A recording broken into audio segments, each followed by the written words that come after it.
Hello, hello. Hey, everybody. Our guest today, he had a time where he hit rock bottom, like many of us, and he has turned that around and become a huge success story. We're going to learn about all of that and more. It's coming up. We've got the host, creator, and writer of the Nowhere to Go But Up podcast with Sean Dustin. Give it up, my friend, Sean Dustin. My name is Brian Schoenborn. I'm an explorer of people, places, and culture. In my travels, spanning over 20 countries across 4 continents, I've had the pleasure of engaging in authentic conversations with amazingly interesting people. These are their stories, on location and unfiltered. Presented by 8B Media, this is Half the City.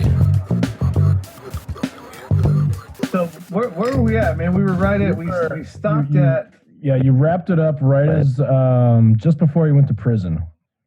Okay.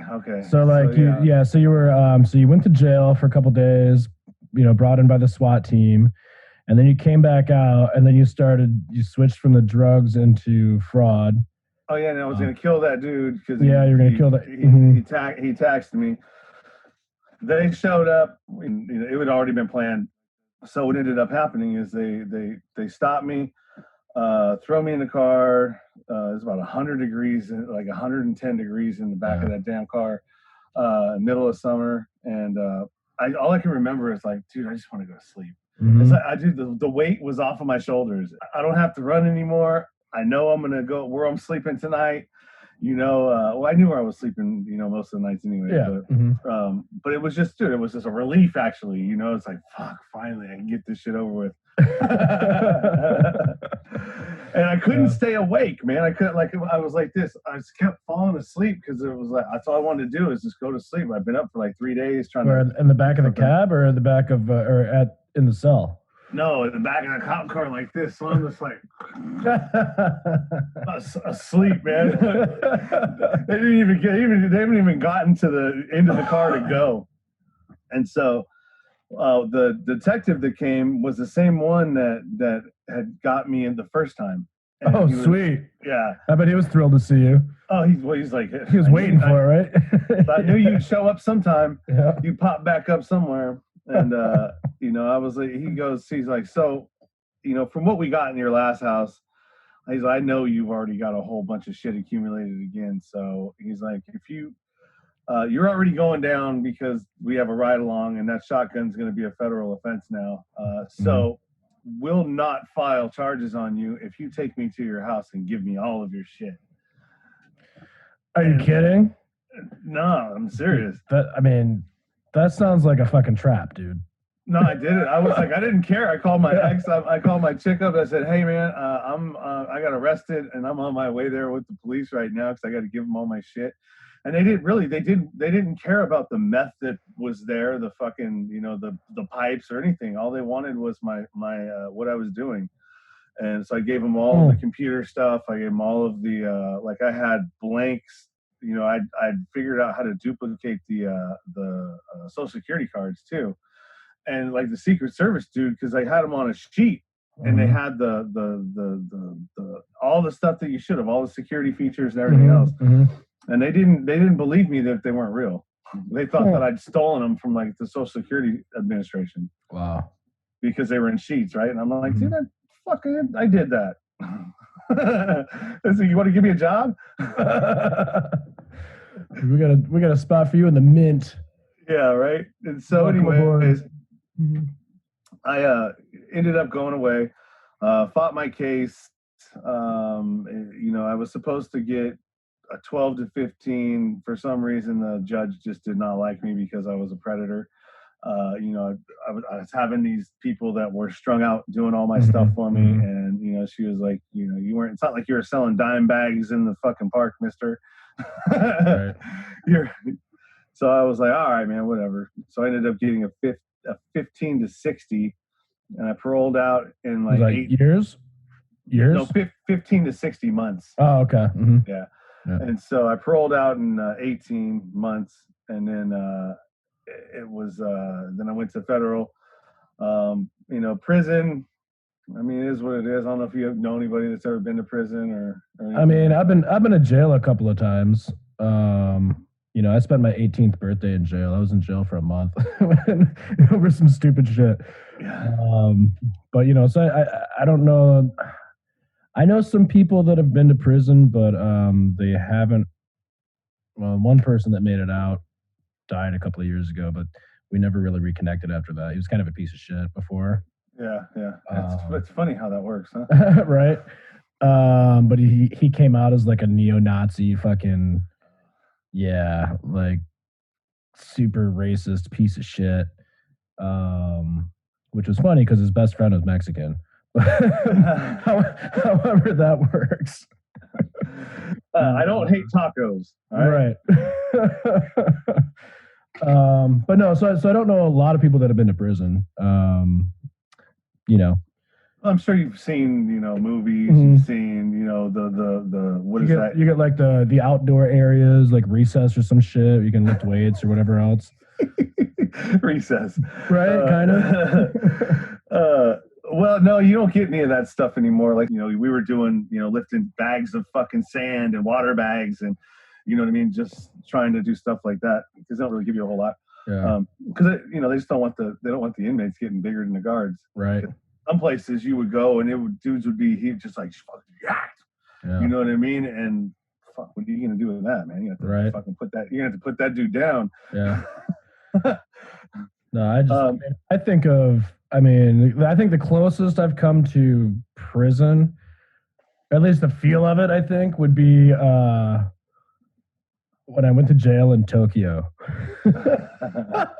So it was a stupid situation. I was in Tokyo. I with a group of friends at this grad school business trip thing, right? So like it was 20 of us, and I'd just been elected class president somehow. I don't even fucking know, but like whatever.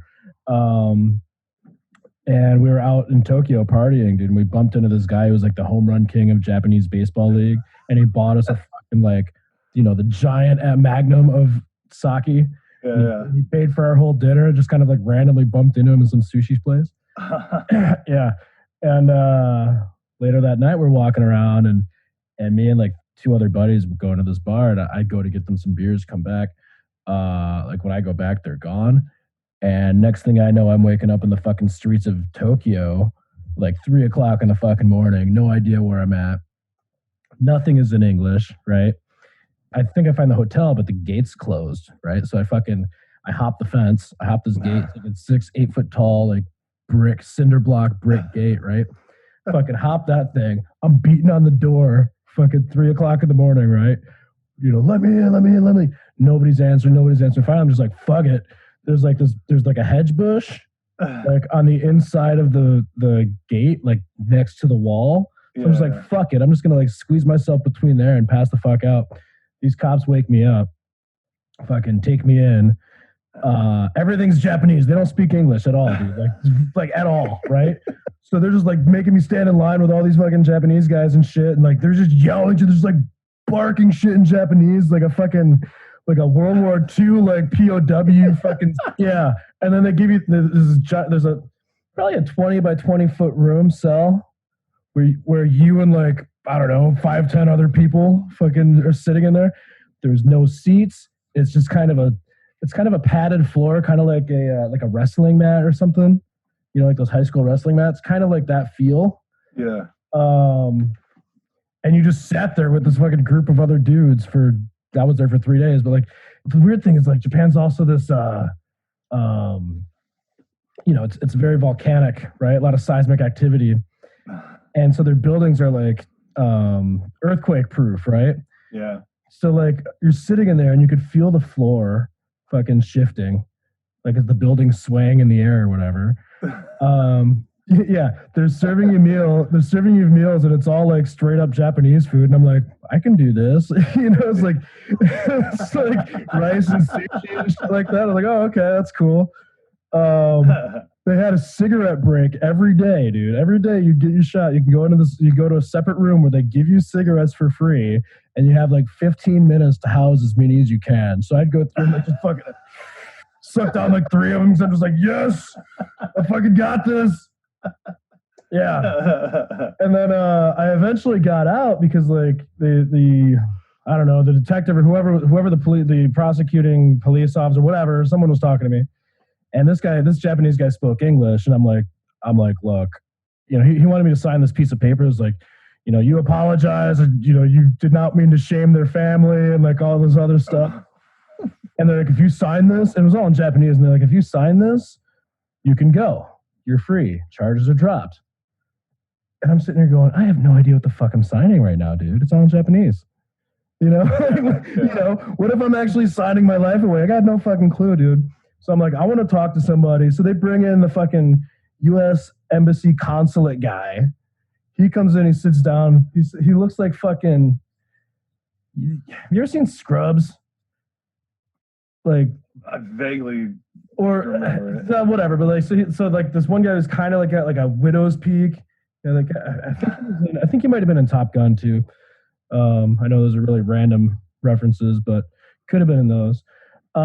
This guy looks like him, fucking speaking perfectly clear English to me because he's American, right?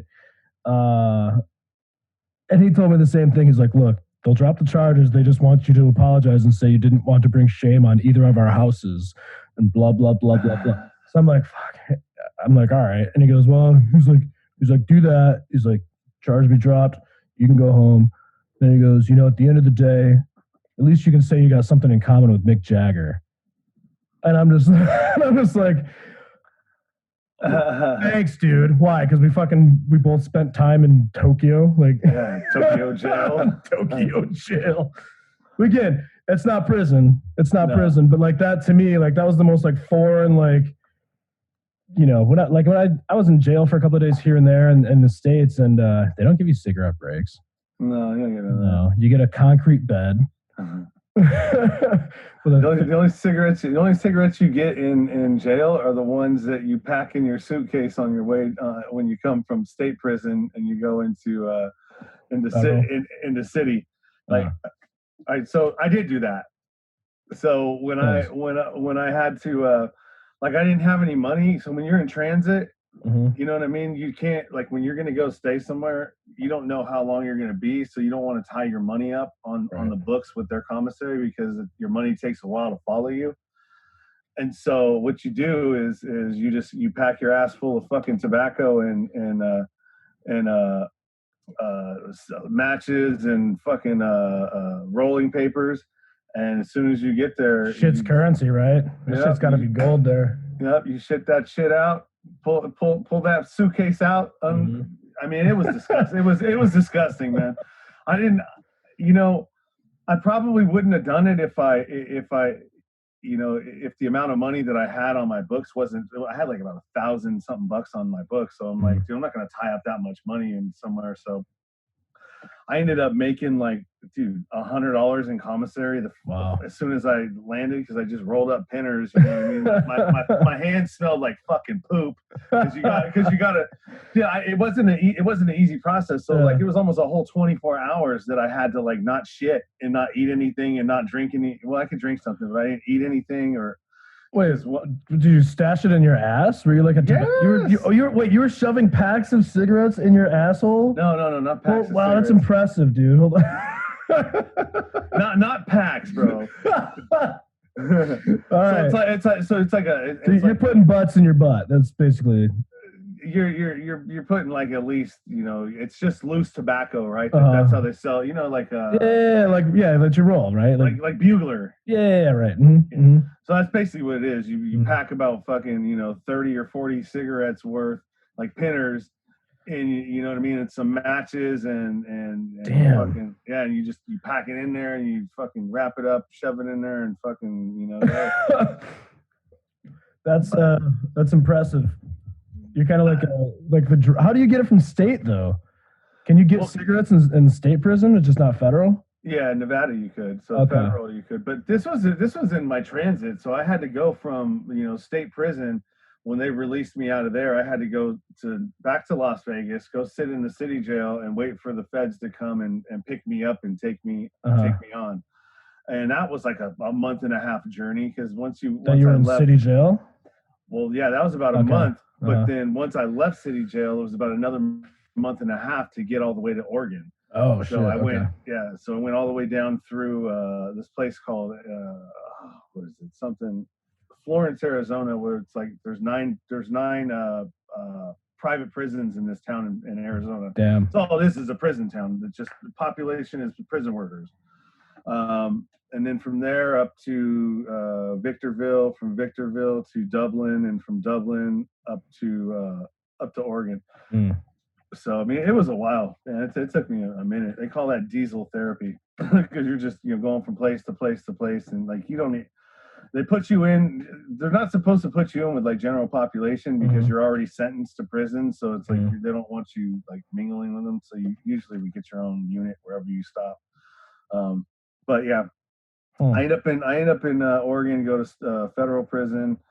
I didn't get in a whole lot of fights when I was in state prison. I mean, I seen some crazy shit, man. I seen a dude get fucking hot pots, right? So they heat their water for soups and coffee and whatnot. Well, sometimes they'll take baby oil because you can get baby oil, and when they want to fuck somebody up, they'll heat up the baby oil, and they'll just fucking douse somebody with it, and it doesn't stop burning because it's oil. You know what I mean? Right. Yeah. And so they hit some dude in his cell, man, and just fucking all skin was coming off and everything. Oh my god. Yeah, that's pretty bad. That's crazy. So I mean, I didn't get involved in anything like that, but I mean, like I was on my best behavior, that's for sure. Yeah. But I mean, you see it though, regardless. You know what I mean? Like that's an experience, man. Yeah, it's funny when you think you're hard, and then you get somewhere where everybody else is pretty much harder than you are, and you're just like, all right, well, right? I ain't got shit to say. Funny. Got a bunch of tattoos when I was in federal prison. That's the one thing when you get tattoos there, they're cheap as fuck. I bet you can't get tattooed out here for soup, top ramen. Yeah, no shit. But I mean, are they like rigging is it like a jerry rigged ink gun or like what is like? Yeah, so they'll take the motor out of like back then they had still have Walkmans and cassette things or even electric razors because it's got the thing that moves, right? Anything like that, and then they'll take a Bic pen and then they'll sharpen up a needle like maybe a paper clip or something and attach it to it. And it's just a single needle, and then they'll burn baby oil and catch the soot and in a bag, right? And then they'll take that soot and mix it in the baby oil, and that's the black ink. It doesn't last for a long time, and sometimes they'll even burn chess pieces, the black chess pieces, and collect that and use that in like either baby oil or soap or something. I don't know what they mix it with, but. I mean, it breaks up. You know what I mean? It doesn't keep like real ink does, right? Because it's not really ink. No, I mean it's color. Yeah, but it's like ash essentially. Yeah, pretty much. Yeah. And so I did all right there. Got in great shape. Did a bunch of cool stuff. I mean, not like just working on myself, trying to figure out, where things went wrong, where I was going to go from there. I ended up paroling back out. Instead of going to Vegas, I switched my jurisdiction to California, back to my mom's. And then from there, it took me probably about a good 6 months to decompress from just hating other races because you're forced to be segregated. And not hating, but just, you know what I mean? You're used to not associating with, because I was running with the whites, so we didn't associate with the blacks. You're not allowed to eat after a black person. If you break any of these rules, you're subject to getting touched up or consequences or whatever. So I mean, there's still politics in there, but it's not as bad as like a maximum security. I didn't realize it was segregated.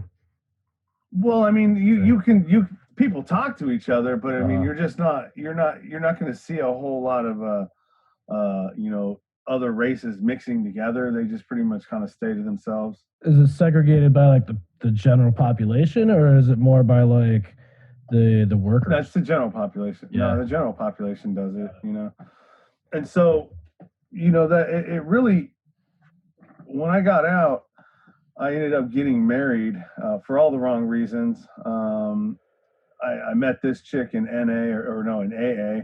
I tried to go to Alcoholics Anonymous and be good and do all that. I ended up getting into the union. Was an apprentice in the same union I'm in right now. And then 2008 came, and the crash, the big crash in the economy, and I was out of a job and had a lot of time on my hands, and knew exactly where I needed to go because I'm back in my old area, so I know who all the old people were that I used to, because I was doing this stuff back when I was in junior or in high school. So them same people, they didn't go very far. I mean, they're still around, and so I found them, and I went AWOL from my marriage for about 3 months. Just bounced, gone. I didn't answer the phone to my mom, to anybody. I just left. And it got to the point where, you know, they figured out I was making checks and fucking IDs in my room down there. You know, I think what did I do when I got a job at this one place? I'm not gonna say where it was, but I got a job at this one place as a bartender, and it was like a seasonal thing because it was a fair, right? And it only ran fairs. You know, county fairs run what, maybe 2 months, a month, maybe. And I figured out that they don't count the or they count the cups to keep track of the beer, right? And so, but there's nothing else that they have to do that. And so, but they don't keep track of how many cups that they gave you. And so, so I figured out how to, you know what I mean, how to manipulate how to manipulate the system. I would turn the thing towards me, right, that tells them how much it was, and I just got it into my head, like, you know, they're round numbers, so $6, you know, $8, and so, you know, they come up, all right, that's $21, and I just hit the cash out, right, and just put a tick down on what it was, and so I'm keeping track of how much money I need to take out of that register, right, and how much I need to turn in, so there's no mistaking it. And so I was able to really buy my laptop from that. I ended up making like $500-600 a day plus whatever tips I was getting. And so that's how I re-got most of my stuff, like clothes, and got my laptop, so I go back to work again. And go back to work again. And so, yeah, that's what I did, man. I just started hanging paper, hanging out with all these people. I knew that there was credit card fraud out there that I wanted to do, right? Because when I got out, I wasn't done. There was still things that I had on my agenda that I wanted to accomplish. It's as crazy as that sounds, right? But I knew that there was this type of crime out there that was white collar, and that you could make and track your own credit cards, you know, put the information on the back, press them out. I knew this was all out there, but I just had to find the right person to show me how to do it. And one of my buddies knew somebody who was in that game, and they made the connection. And then here's the second time, me and this dude just bond, a bromance, you know what I mean? And I was literally, dude, we were stuck at the hip. He was teaching me everything that he knew about all the shit. Like, even to where all of his homeboys that people, like, I'm somebody new coming in and just like has all of his time, and like, you know what I mean? And so all these people were starting to get like jealous, and they're like, well, like, you came in salty, man. You already knew what you're doing, right? No, I ain't really hard to, well, I knew how to do paper. I didn't know how to do plastic. Oh, okay. He showed me how to do all that stuff. And, you know, we did a lot of dirt together, man.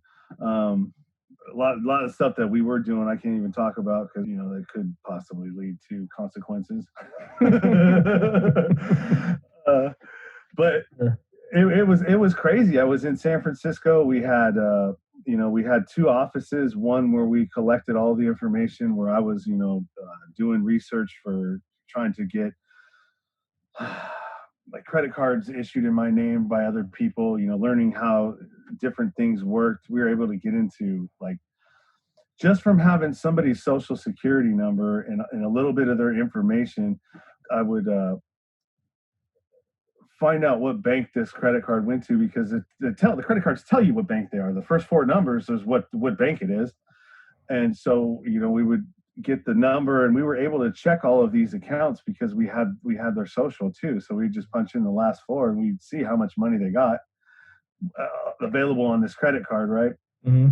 And so we would just press them out and go do what we were doing. And so he ended up leaving because he was with a chick that he really liked, and she was like legit, you know. Mm-hmm. She was a pharmaceutical rep, you know, had a real job, and she was fucking with this dude, and like he was trying to hold on to that. And so he was all right. Well, I'm going to change, and I'm out of the game, and so we split ways, and I ended up doing coming back, catching another violation. I had to go to. I was in this drug rehab, and so I was able to convince them, like after about, I don't know, maybe 90 days. It was a 90-day program. Maybe after halfway through there, I was able to convince him that I got a job, and he was actually the one that made up the letterhead and everything else. And so I was able to get my truck there, leave every day, go to San Francisco, stay high all day long, come back, and I fucked myself because I went and I did some GHB before I left, and I ended up doing the same thing, man. I fucking ended up somewhere else where I didn't know where I was going, and I missed my curfew, and I had to sober up. And it was about midnight when I got home. Luckily, I had some synthetic urine, and when I had, because they knew, they were like, "So you're fucked up. You need to take a UA." And so they had one of the clients go in because there was only a female staff member, so she couldn't come in and watch me take a piss, and he wasn't going to watch me take a piss. So I'm just like pissing with this fake urine, you know, and I get it. I passed the test, right? And all the counselors, everybody's like, "Bullshit, you're fucking dirty, man. We know you're dirty." And I'm like, "I ain't taking another test."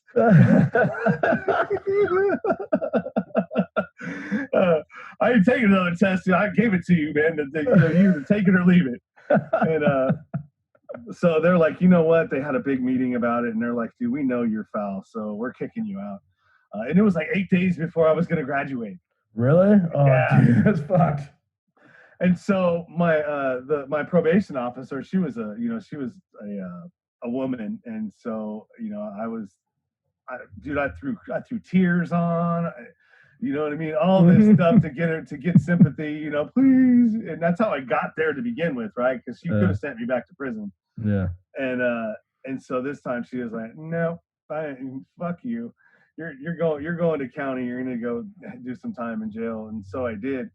And so what got me to stop doing drugs was I knew that I was going on this trip, right? Yeah. And I didn't want to be kicking in county jail because it's a lot dangerous than it is in prison, right? You got a bunch of cowboys in there that think they know what prison's like, and little gangbangers and people trying to make a name for themselves.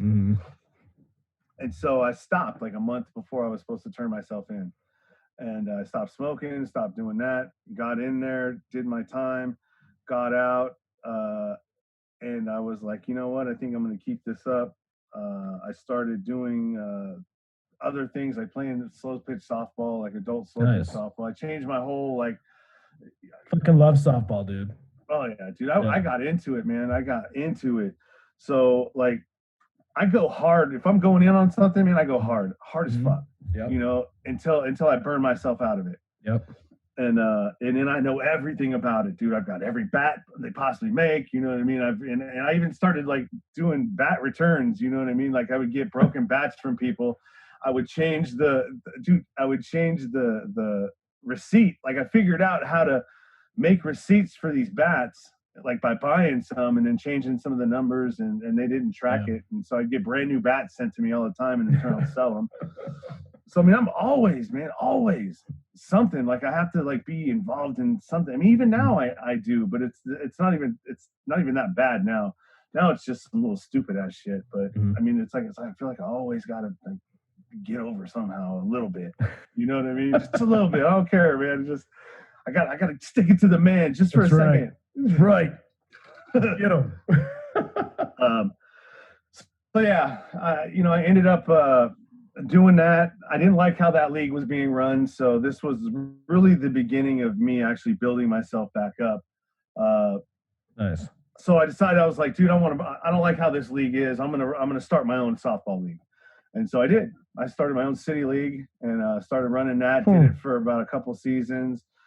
From there, I was like, oh fuck, if I could do this, well then I want to be a tournament director, because I want to start running tournaments now and doing all that. Mm-hmm. And so I started doing that. And then I started, from the money that I was making from running tournaments, I would take and put that money into my own team, co-ed team that I sponsored. Mm-hmm. And we went to Vegas. We went and played all kinds of like Nice. Madness, like Midnight Madness in Mm-hmm. Vegas and all world tournaments and stuff.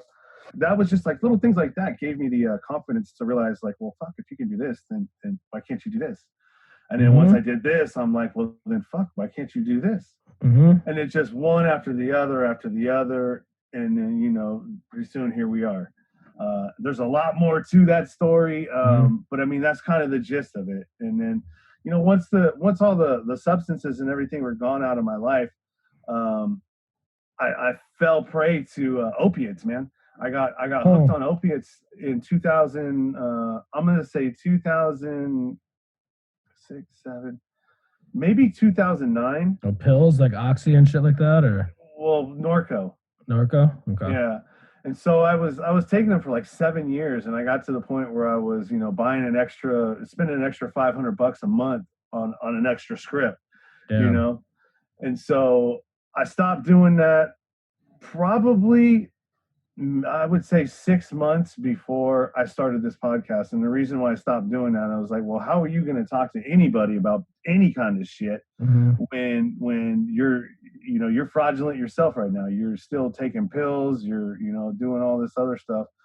And so I stopped, and then, because my podcast I'd already got everything for it. Like, I'd had it for a year, and I'd just been sitting on it, I kept talking myself out of it, basically. Like, dude, who wants to hear you? What do you have to say to anybody? Yeah. You know what I mean? Go sit down, punk. You ain't got shit to say. No one wants to hear you. Not funny. Not funny how that works, man. First of all, cheers to that, dude. That's a good ass fucking story. I'm gonna grab another beer really quick. Hold on a second. But yeah, dude, like that's a fucking wild ass story, man. I want to know, like, what, like, I mean, you said you decided not to do it anymore, but like, what was the decision? Like, what was going through your head when, like, or did it just hit you one day and you're like, man, fuck it, I'm not gonna do this shit anymore? No, because before I went on that violation and did the 90 days, I was trying to get back with my chick, my ex-wife, and it was, I don't know, man. It was almost like, so I was chasing her on the freeway, like we were hitting high speeds, and finally she was like, dude, you're fucking crazy, and she pulled over and stopped and like, what are you doing? You're gonna fucking kill us. And I was just like, I was just it's like I didn't know where to go. You know what I mean? It's like she doesn't want me. My family, they're turning their back on me temporarily. You know what I mean? They're just like, hey, dude, you can't. If this is how you're gonna be, you can't stay here anymore. And she was like, fuck, I'm tired of you using me. And I was just like at this wall, and I'm like, fuck. Where do I go? You know what I mean? And it's like everything just came crashing down at one time, man. And I was on the side of the freeway, and I was just like bawling uncontrollably, dude. Just like, fuck. Like, how did I get here? Yeah. And how do I fix this? And I was just tired of hearing myself, and just as much as everybody else was tired of hearing me telling them how it's going to be different this time. You know how addicts are. Sure. It's always going to be different this time, Yep. And I just got tired of it, man. I was living at home, didn't have a pot to piss in, a window to throw it out. Everything that I'd ever gotten, I'd fucking squandered away. Even like cars that my dad had given me, that were my grandparents, Mercedes. Just fucking just didn't give a fuck, man. You know what I mean? It was. I just got tired of being that dude.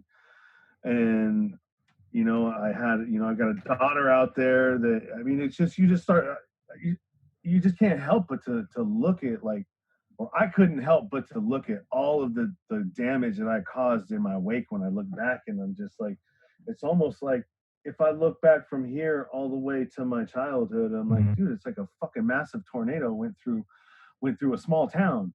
Yeah. You know what I mean? That's just what it looked like. It's like, fuck, you know, I did all this damage, and like, how am I gonna fix it? I got a little bit of time and distance away from it by being in jail. And, you know, that 90 days, I wasn't on anything. And so when I came out, I was just, all right, let's just try and keep this up. And you're level-headed and... Yes, a little bit, man. But it takes about 2 years to level out, man, from fucking meth.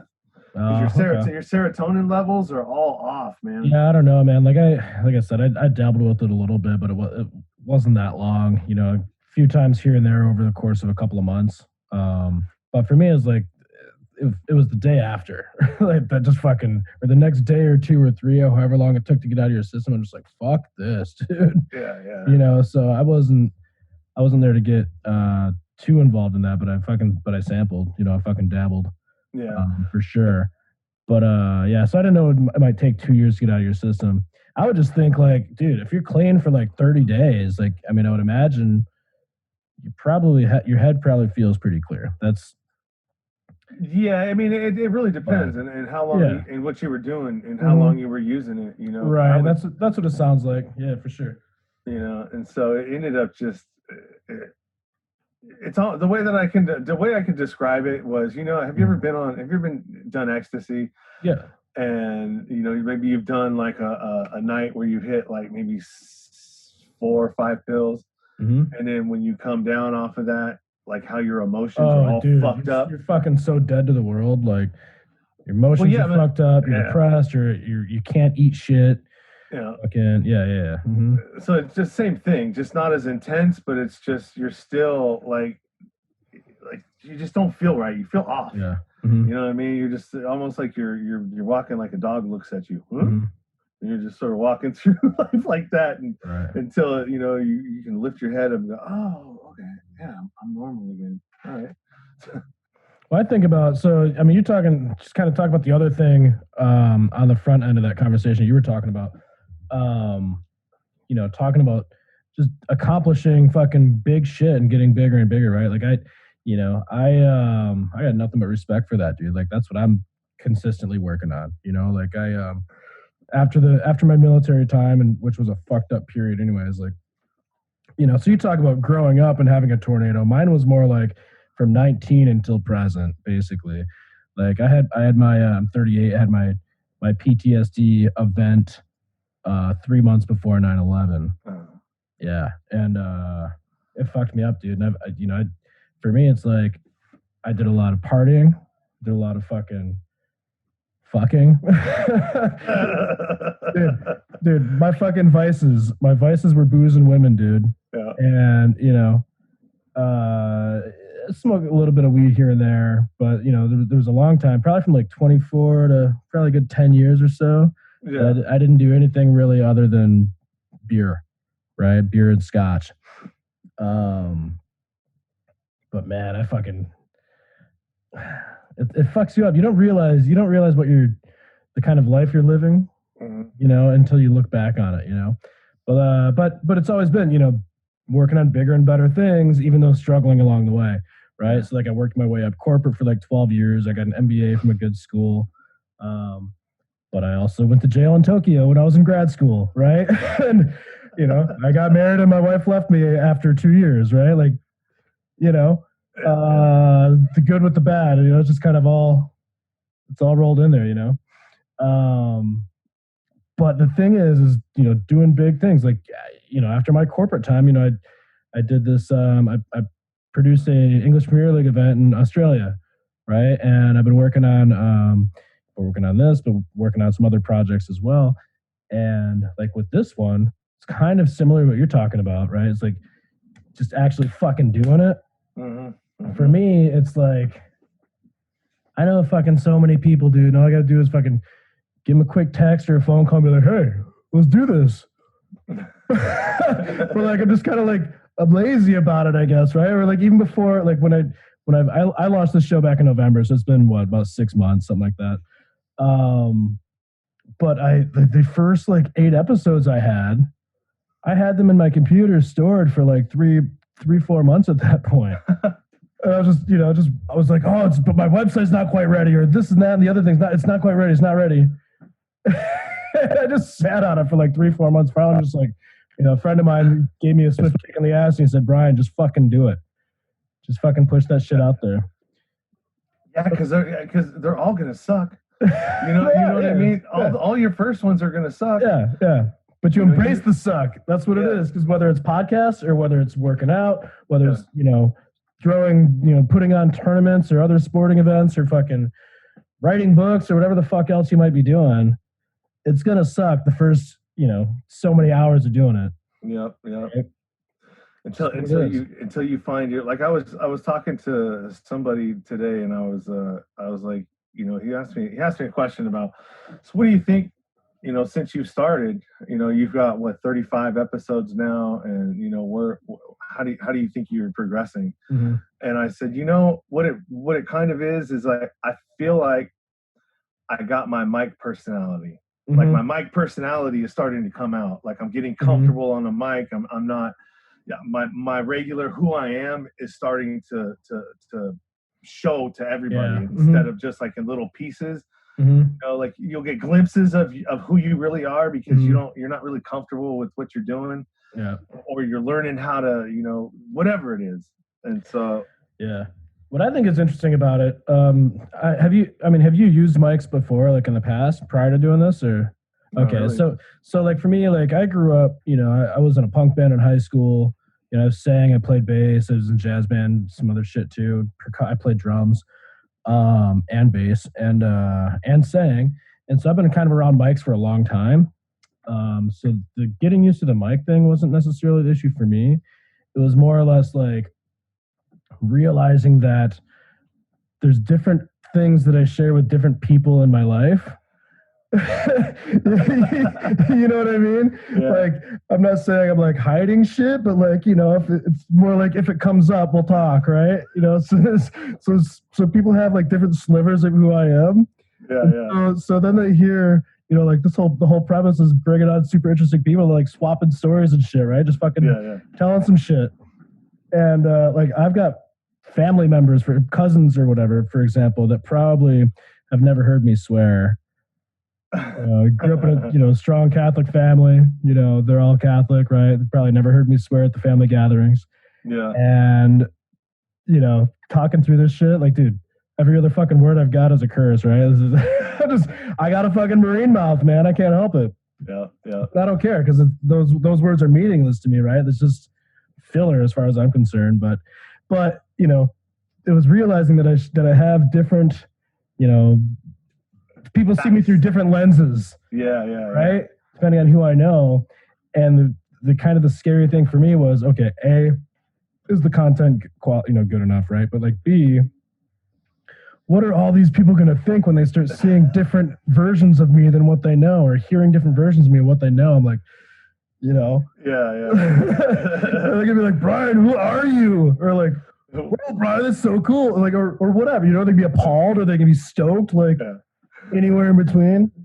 So which Brian are you today? I feel like I don't even know you. Yeah, I thought that too, man. When because some of the stuff that I talk about, I mean, I don't hold it back, man. I mean, even if it's like something that would be super shameful, you know what I mean, like shit that you do when you're a kid, I mean, if I've gone through it, I guarantee you, there's other people that are going through it. Yep. And that's exactly it, man. I mean, it's so easy. Like when you're going through something, it's so easy to think like you're the only one. Yeah. Right. Yeah. But dude, there's so many fucking people that have been out there and had similar experiences. Not the same set of experiences necessarily, but like, there's tons of people that have gone to jail, tons of people that have gone to prison, right? Yeah. For all sorts of different types of shit. There's tons of people that fucking were stupid little kids. Everyone was a stupid little kid that did stupid shit, Tons of people that did a lot of the shit that I did, but just never got caught. Exactly. Exactly. So yeah, I mean that's really what it's all about for me now, is just trying to take my experiences and my story and turn it into a book or three, depending, because there's three different parts of it. And, but I'm doing it the other way around, not the book first. I'm trying to build an organic audience first. So then when I go to do this book, or if it ever gets done, when it gets done, I've already got a base of people that are there because of my story and want more of it and want, you know what I mean? They're already following me. It's organic. It's not the follow for follow, like for like, you know what I mean? That shit that they do in that group. Right. Because what's the purpose of having 10,000 followers when only nobody 1,000? No one's engaged, right? Yeah, for sure. And so, and then I have all these other ideas, because I'm a blue collar dude. I work in a union. They actually just called me today and asked me if I want to go back to work on Monday, and I'm like, no, no. Do I want to go back to work? No. I said, I'm on disability until the 18th, and depending on how I feel, I may be on it till the 18th of June. I just got my disability fucking back in February, March, something like that. I don't know, but I finally got my military disability pay, dude. I fought for that for fucking 18 years. 18 fucking years and 4 legal battles. Yeah. Really? Wow. But that's part of my story, right? And so, and I guess kind of along the lines of what you're talking about, my first intention with the podcast stuff is I wanted to tell my story. Right. But that started because I had this desire that I had to write a book about it. Right. So I'm sitting there thinking, I'm getting really into podcasts, that kind of stuff. This is probably about a year and a half, 2 years ago, something like that. Then I was like, you know what? I'm like, I should do a podcast about this. So I started putting together, started outlining the whole thing, started building that. And that's actually it's a 3-season series. Right. So it's about the same length as yours from what I'm understanding. But I also decided around that time that I was putting that together, I was in this veteran entrepreneur program at a WeWork in Seattle. And I was surrounded by a bunch of really smart, talented, hardened veterans that have become entrepreneurs. And some of them are like, yo, Brian's like, they're like, you should do a talk show. You should fucking interview us, for example. And I was like, all right. And so then I started doing this, right? And then I was like, oh, okay. I do know a lot of fucking people, so I'm just going to fucking talk to people. And as I'm doing that, I'm building my audience, 8B Media's audience, all of that stuff. So it'll be, a softer sell for my story when it gets out there as well. Yeah. So. Yeah, that's cool, man. I mean, kind of where I'm stuck at right now is the whole just the writing the book part of it. It's like, I mean, literally, what I could probably do is just do everything that do what I told you earlier, dude. It's just record it like a podcast. Just tell your story orally into a microphone. Yeah, and then you can go to there's a couple of websites out there, like Otter.ai. Actually, I'm not sponsored by them, but they do a really good job transcribing it. You just upload the audio when you're done with it, and it takes 20, 30 minutes. I mean, you got to go through and scrub it because it's not perfect, but it's fairly accurate. Yeah. And then all you got to do to turn it into a book is just take the timestamps out of it, basically. And then do you send it to an editor and they piece it together and they help clean it up and stuff? Yeah. Mm-hmm. Like, oh, well, this would probably be better over here. And, that's cool. Yeah, they can storyboard it. Mm-hmm. And then, also too, just we're just this space right here. Yeah. What we're doing, there's something here. Mm-hmm. You know what I mean? Because the situation that we're in now, more people are coming to this platform. And I'll talk to you about my idea once we get off of this. But yeah, there's something there, man. And yeah, so I don't know. I'm trying to work my way out of what I'm doing because I'm 46, man. Yeah, I got 18 more years. There's no way I got 18 more years in me in construction. No way. Right. And besides, dude, this is the dream, right? You're just fucking hanging out, talking to people, fucking having a good time. The thing that sucks is we can't get physically near and do it because I like doing in-person interviews myself, but I do too. I mean, they're cleaner sound. You don't have to worry about anything else. But I mean, it's at the end of the day, man. People are going to listen to your content. They're going to listen to it whether you got it cleaned up, whether you oh yeah, for sure, put the burp out or not. Well, I'm not going to. So yeah, I don't care. That's because it's people, man. We're people. This is what we do. Mm-hmm. And that's people. It's authentic, man. I think people like the authenticity aspect right now because we're in a world where things are so fake or have been. Dude, the world's fucking crazy. I can't believe, dude, in this year alone, we've had fucking a possible war with Iran. What else? We have the coronavirus. Nobody can travel. Most people can't even really leave their homes in the entire world. Yeah. Some places can't go from city to city or state to state or province to province, whatever. Almost nobody can travel internationally right now, dude. Yeah, and it's crazy. The only thing that's saving people's sanity right now is the internet. Yeah. This kind of stuff, you know what I mean? If I wasn't talking to as many people as I was talking to in the last 6 weeks, going on 7, dude, I'd be going nuts. Yeah, but also, like, you think about this, dude. I mean, not only is the internet the saving grace, but with all that shit. Sorry, this was the point I was originally getting to, but I'm a little stoned right now, so I lost my train of thought. But like, because I'm sitting there going, what was I gonna say? No, but like, even with all that shit that happened in this year alone, we just entered the 5th month. The Pentagon released proof that there are aliens just like yesterday or 2 days ago, and nobody gave a fuck. No one.